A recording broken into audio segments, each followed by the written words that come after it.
Hi, everyone. It's so good to see you. It's so good to be here with all of you. I know I'm here at a different time today. I had a change in schedule, so I didn't want to cancel, but I had to adjust the time. So, welcome back. This is episode 109 of the Rise Up and Share Your Medicine podcast. And the focus of these weekly episodes is to help you to connect with your soul's guidance and share your unique gifts. And to do that in a way that creates the most impact for others and the most joy and blessings for you.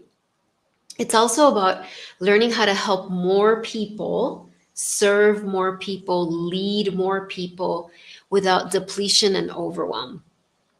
And so, wherever you are, whether you are in a career that is a service based career, a lot of my clients are wellness professionals, therapists, other coaches, body workers, spiritual teachers. But I also have clients who are marketers and accountants, lawyers, and it it really, wherever you've been placed, you are here to help, to serve, to lead. And so it's my delight to join you to be here every week teaching, sharing a practice. Hello, Roxana. So good to connect with you. So today we're going to talk about the fear of loving more. And I've talked about this in different ways in the past. This came from, so I've been doing these Lady of Guadalupe gatherings now for 10 years. Some of you have attended them before. They are now virtual, but they used to be live events in my, very beautiful, spacious home that I used to have back in Chicago. And so right around her feast day, I would do this cool ceremony. So around December 12th in my home and preparing for it, right? So Our Lady of Guadalupe, just like, Kuan Yin, Green Tara, there's so many divine feminine masters that are here to help us, serve more people, help more people. And whenever I'm leading up to the Guadalupe gathering, I spend a lot of time in meditation, prayer, really listening. Okay, what's the theme for this time? And a few years ago, one of the things that Guadalupe said to me was like, this, she was talking to me, but also talking to everyone this applies to, all the people that were going to come to the gathering, my clients, my students. But it was like, don't be afraid to love more. And specifically, it was this message of recognizing what are the blocks, what blocks you from opening your heart to the next level of expansion. And I remember when I heard her say this to me in meditation, I could feel, and I honestly don't remember what year this was or what was happening in the world at the time. But I know that whatever was happening, there was a lot in the collective, a lot of pain, a lot of confusion. And I could feel my heart feel like scared, kind of like, I don't know if I can open my heart more. It already feels so overwhelmed. It already feels like a lot. I'm already such a sensitive person. I have to protect my heart. There were all these thoughts like that. And I've been really processing, understanding that message more every year. And this year, in my 6-week course that I've been teaching called Blessed, this last class that we had was inspired by that message from Our Lady of Guadalupe, which was all about the reason we get overwhelmed and we think, I can't love more. I can't have more compassion. I'm already at my capacity. We only think those things, and sometimes it's unconscious, when we're relying only on our human heart, on our humanness. Because in that case, we are very vulnerable. Right there, we do have a cap. But what these divine masters are teaching us, reminding us, what our soul is always reminding us of, is that we're not just human. We are divine beings having a human experience. We are a soul that is chose to experience having a physical body and an ego structure. And so the spiritual journey and the journey of service and leadership is, yes, to honor our humanity, and understand that we're going to have human feelings. And so there are going to be times where our heart feels closed down. There are going to be times where we might feel like, oh my gosh, I'm tapped out. I can't love more right now. Or my heart feels so heavy. My heart feels so tired. All of those things are going to happen. Or my heart feels closed down, just kind of like shutting everyone out because it feels overwhelmed. But the difference when you are here committed to sharing your gifts, to being part of the the boots on the ground, as one of my teachers says it, but the guides, the way showers, the light workers, the healers, the wellness professionals, whatever you want to call yourself, that's here to help, then you're committed to, in those moments, remembering, wait, yes, I have a human heart, but I'm also a soul. And my soul is actually more powerful than any limitation I have. So I want to share this little teaching from the Blessed course that I'm teaching right now. It's just, I obviously went a lot more depth in that. But what I talked about is your blessed heart. And what does your blessed heart mean? When I use that term, I'm referring to your human energetic heart. So some of you might call it your heart chakra, right? We have that energetic center. That's not just a physical heart, but there's an energy, the energy center of the heart chakra, the heart temple, whatever you want to call it, your heart. And then we are a soul, right? We have our soul that's vaster than us, that's eternally connected to source. And you can imagine like your soul's heart is embracing, encompassing your human energetic heart. And when both of those connect, when we do the practice, the work of connecting, of attuning our heart to our soul's heart, then we can access the infinite capacity of our soul's heart. Now, in the Blessed course, I went over 11 different pillars, right? 11 different aspects of our blessed heart. I won't go into that today. In this moment, what I want you to just recognize is like, oh, if I want to help more people, if I want to be of greater service, if I want to lead more, my practice is to always increase my capacity, not through hustle, not through getting burnt out. That's where people get scared, right? If you've had the experience before, and I have many clients, and I've experienced this too, but I've had many clients who, they decide to work with me because they've had experiences where in the past they were burnt out or overwhelmed or just thought like, oh, I still want to help, but I feel so tired. I don't think I can. Or my physical body has a disease or an illness that it's trying to clear because I was just giving too much. And so then they're scared, like, well, how can I help before it burned me out? So now I'm scared that it's going to happen again. And of course, that's a very understandable fear. And what I teach them, what I'm reminding you of here, and I teach them how to actually implement this and apply this, is that, of course, if you're relying on your own human strength, that is normal that would happen. But fortunately, you are a soul that chose very courageously to have a human experience. And so your practice is going to be, how do I keep connecting with my soul every day throughout the day? And how do I heal those parts of me that have fear of that? And so it's like twofold. It's like, one, you want to practice connecting with your soul every day throughout the day. And two, you want to remember, I also have different parts of me, my inner child, which is actually your inner children. I have these old wounds past hurts that live inside of me. And sometimes those past hurts actually prevent me from fully accessing my soul. And there's no shame in that. There's no judgment. That's very normal. That's why being a human can be so challenging. And so one of the things that we commit to when you are wanting to be of service, when you are here to help more people, right? To help at your greatest capacity in a way that blesses you, then you're committed to continuing with your own healing journey.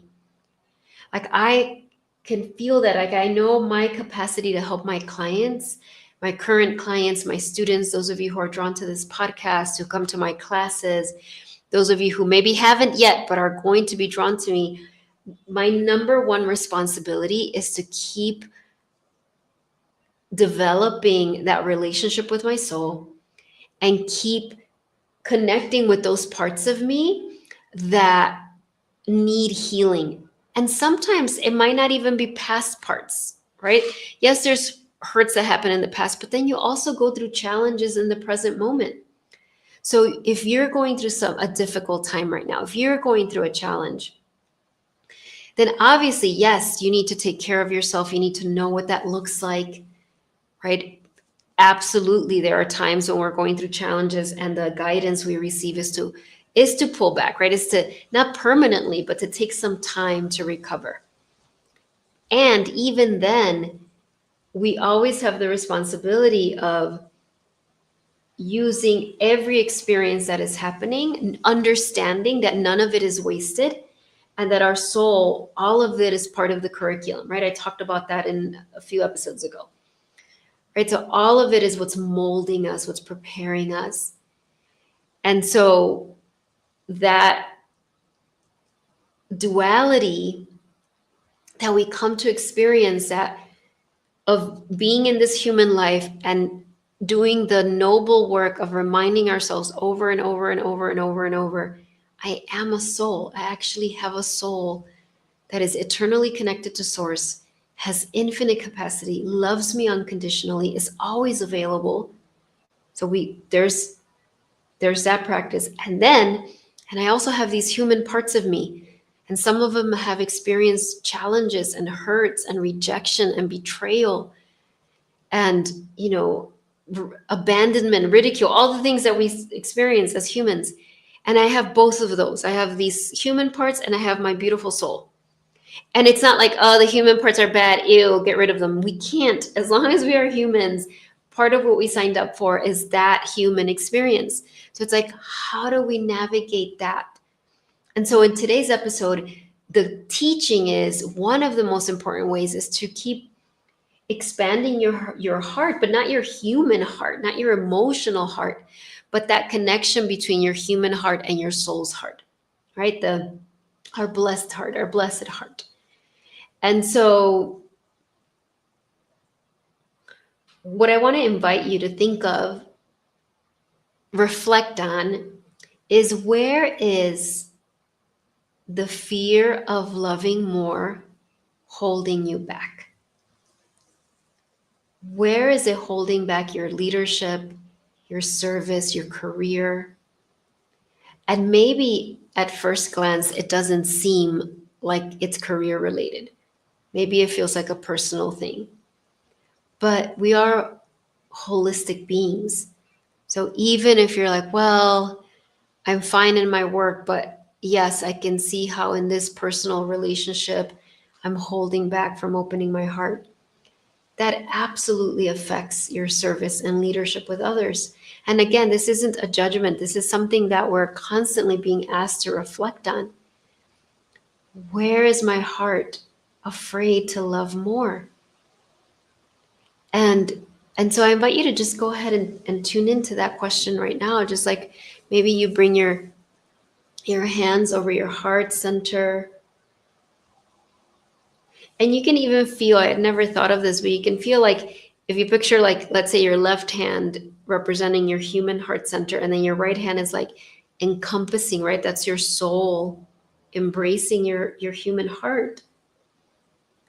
And you're just asking, you're exploring that question, beautiful soul, show me, where is the fear of loving more holding me back?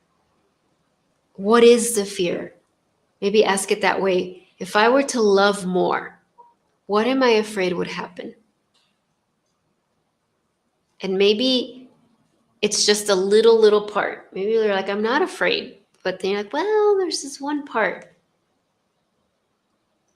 What is the fear? And write it down in your journal or share it in the chat or in the comments. What is the fear? If I love more, I'm afraid that this will happen.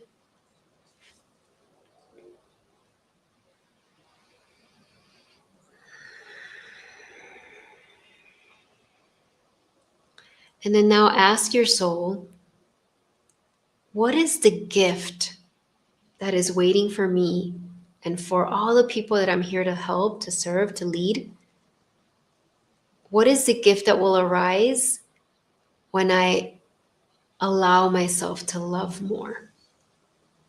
What will be the gift for me? So ask that question. What would be the gift if I allowed myself to go to the next level? Because there's always a next level, to the next level of loving more. We already talked about the fear. What are the fears? But now let's see, what's the treasure? What's the gift that would come out of that?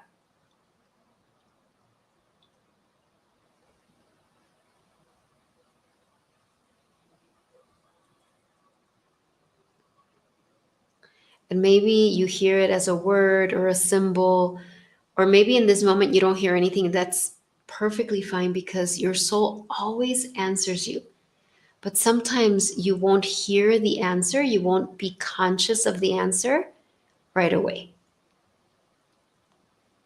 But if you did hear something, again, I encourage you to write it in your journal or in the chat or in the comments.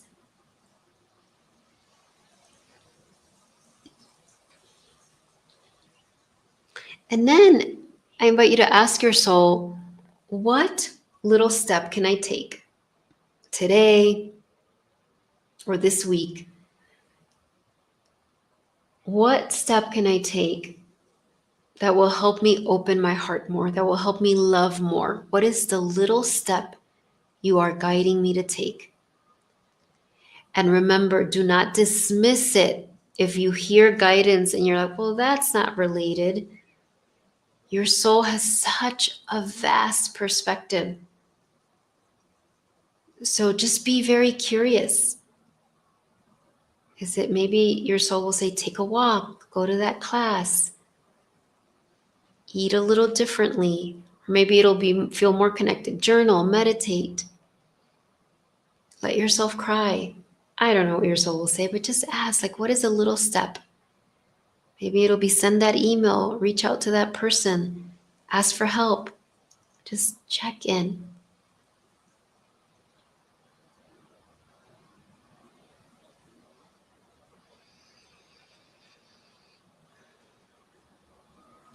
And so thank your soul. Right? Those were three really important questions. One, again, is what you're asking your soul. Now, where is the fear of loving more holding me back? Right? What am I afraid will happen if I love more? It could be I'll get overwhelmed, I'll get rejected, people will take advantage of me, right? I won't be loved back. It'll hurt too much if I love more and then that love's taken away, I don't get it back. And there's all these different things. It'll be overwhelming. But then that other question, what is the gift that will arise if I have the courage to say yes to the invitation to love more? And I want to share, if you're like, but how do I do that? I mean, first of all, when we're talking to our soul, that is the biggest block, is when we get into the how. And of course, our human parts want to know. And your soul will give you the how. And there are hows. This is what I teach my clients.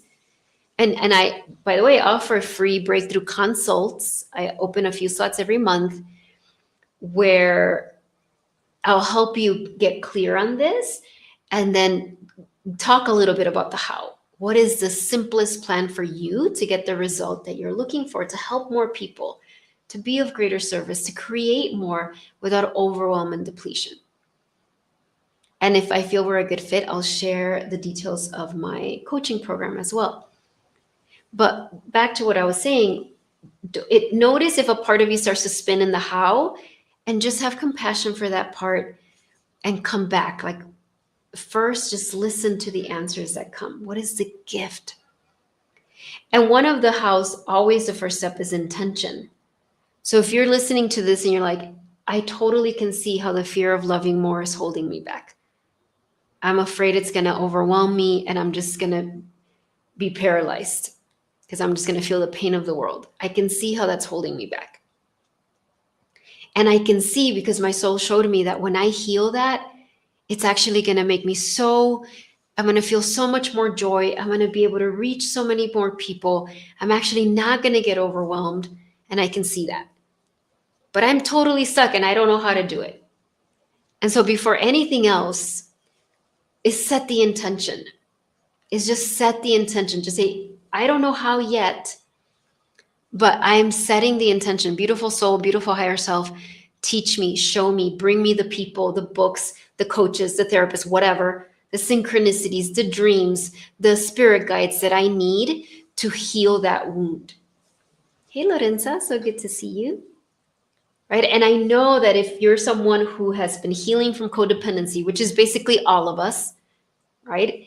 That might feel really scary. Like, oh, if I love more, am I going to go back to those patterns of people pleasing or not wanting people to be mad at me or not wanting to let people go down or not being able to set boundaries, right? It's like, that's something like, when I say that, I'm not just saying that to make you feel good. Like literally everyone struggles with that as one of the human things. And we heal it and we heal it and we heal it. And we're always on a process of healing. Isn't that so interesting? That as we heal codependency, we actually can love more, be available to more people, magnetize those people that are here, that we're here to serve and help, and the people that are here to help us and resonate with us. So I encourage you to go back. You can listen to the replay or just do it on your own and reflect on those questions. Ask your soul to keep sending you guidance. If you want private help, reach out and schedule a consult if this spoke to you. Right? It's like, this is the time, as we're coming to the end of the year and we're going to start reflecting on 2024, preparing for 2025. We still have a lot of days left. I mean, I know it can be like, well, we're almost at the end of the year, but our soul doesn't waste any time. Our soul's so efficient. So if you allow it, your soul can be like, yeah, okay, game on. Yes, let's prepare for 2025, but let's give you some insight, some downloads, some help, some support, so that you don't take unnecessary burdens to 2025. Which reminds me, I meant to say this in the beginning, the 10th annual Our Lady of Guadalupe gathering is going to be on December 1st. It's happening a little earlier this time because I will be traveling for the birth of my first grandbaby, but I'm so excited. And I just was, we're unsure when there's a due date, but you know how these things are. So December 1st, Sunday, December 1st, I think it's 3:00 Central. It is a free offering. It's always been a free offering. And there is a replay provided. Of course, if you can attend live, that would be so amazing. The theme this year, and I want to say something also to be clear. This is not a religious gathering. This is not connected to any specific religion. All spiritual traditions are welcome. So even though Our Lady of Guadalupe, I know, is very associated with Catholicism, I really believe that all of these divine beings, like Our Lady of Guadalupe, like Green Tara, like Kuan Yin, like Lakshmi, like Jesus, like Buddha, all of these masters are beyond any dogma of religion. Now, if you have a religion you love, that's perfect. I'm not judging that, but I just wanted you to know that all spiritual paths are welcome. Okay. So having said that, it is a free offering, but you must pre-register. So I'll put the link in the comments. The link's also on my Facebook page. Sign up for my newsletter because that's where I will be sharing all the news, even though I'll be going to Colorado for the birth of my grandbaby. I know there's going to be like impromptu lives that I'll be doing and classes and just ways to support you towards the end of the year. And the best way to find out about those is to join my newsletter and make sure you read it. Keep up with it. I also share lots of resources there. What is the theme for Our Lady of Guadalupe this year? Be the pillar of light the world needs you to be. That's what she told me. It's like, think of that, like a pillar of light, like a crystal that is just so solid in her light, his light, right in your light, that whatever is happening out there, you don't wobble and come out of it. Now, I don't mean you're a robot and you feel nothing. That's not useful. Yes, you have your human feelings, all of that. And we have to make sure that we have a process for that. That's why coaching is so helpful, right? I'm going through a very challenging thing right now. And if I didn't have my coach, I mean, that is why I can keep serving and helping, is because I have my, also along with my spiritual helpers, my very earth helper. But this pillar of light, what Mother Mary, what Guadalupe showed me is it's going to be wide enough, strong enough that yes, you can have your feelings, you can cry, you can have moments where you have doubt, all of that, but you're held within this pillar. And all of us together, the more of us that activate this, the more we can help the planet, we can help humanity. And so in this class, there will be meditations, there will be an energy activation connecting you with your pillar of light.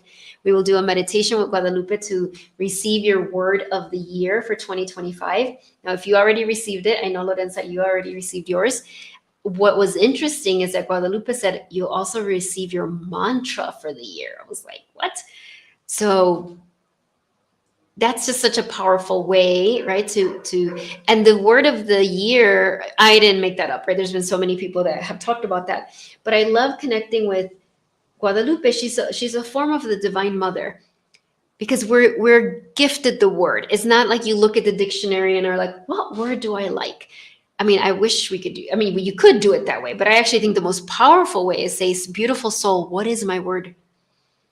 You know, my word for this year was wellspring. And when I got that word, I was like, what? What is, I mean, I know what it means, but I'm like, what is it? And of course, and more every month, every day. And there's months where I forgot about it maybe, but I would always come back to it and really understanding, oh, that was really being built from within for me, like a spring of wellness coming from me that I was going to need, that I was going to fill me up so that I can keep serving, but also that fills me up as I go through my transformative experiences. I'll pull oracle cards. It's just going to be a great big party of fun. So if you want to join, I would love for you to be there. I'm going to pull some cards and then we will be done for today. And I will be back next week at the regular time, which is 11 a.m. Central. So let's see these gorgeous guardian angel cards. Let's see, what message do your guardian angels have about your beautiful, blessed heart? How are you meant to open it more? Right? What is their message? Oh my gosh, this is so perfect. Light warrior. You are a radiant soul called to bring light to this world. Let your light shine brightly and effortlessly. You bring hope and love to those you encounter. I mean, could it have been more perfect? Look at this. How beautiful is that? So take whatever resonates from that. Like, I feel like the angels are saying, like, this is why we need to heal whatever is in our heart that prevents us from loving more, that blocks us from that, because we are light warriors. And so then I'm just going to pull a unicorn card and then we'll be done. Pulling cards is one of my favorite things. So maybe I'll have an episode where that's all I do. I don't know. So unicorns, what is the message? Okay, it's number 12. Freedom, the freedom of truth. Communicate honestly. Be who you truly are. I mean, I'm not making this stuff up. These are so perfect. Look at this beautiful person.